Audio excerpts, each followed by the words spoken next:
Rule number 2 is don't listen to the naysayers. Don't listen to the naysayers.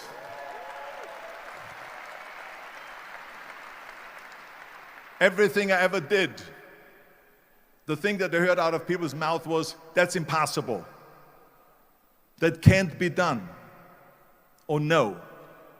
I remember when I wanted to be a bodybuilding champion, including my parents and everyone else around me, said this is impossible.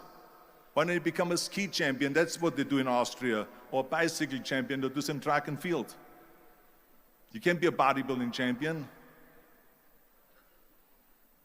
That is exactly what I heard, and of course I proved to the people that it can't be done.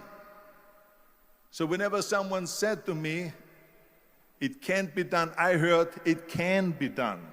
When they said no, I heard yes. And when they said it's impossible, I heard it is possible. Because I am a strong believer.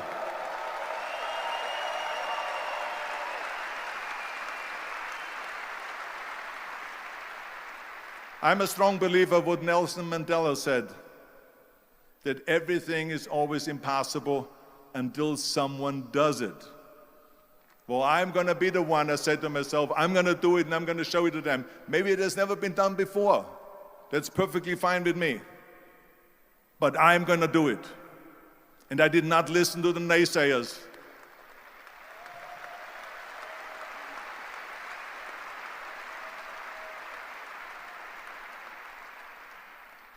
The same was also when I went into, not just in bodybuilding, they said no. When I wanted to come to America, when I wanted to go to America, they said it's impossible. There's no money that you have to fly even over there. You have no money when you go over there to live with. And what do you think, they're going to wait for you? They have plenty of big bodybuilders over there. It was all no, no, and it can't be done, it's impossible.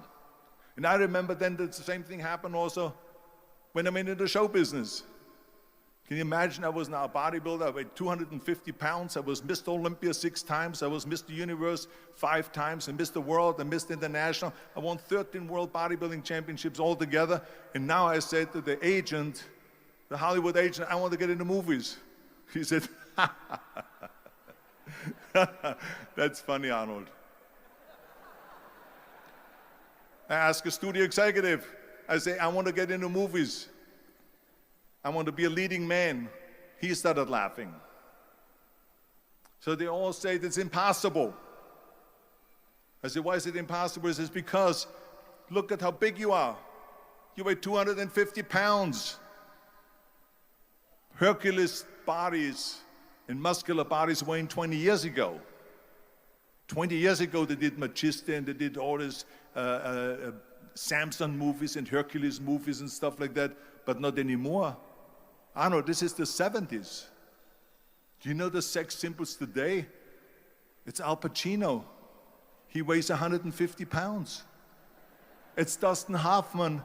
He weighs 146 pounds. And guess who else is a sex symbol? Woody Allen. So imagine they're telling me now that those are the new sex symbols. So therefore forget about it.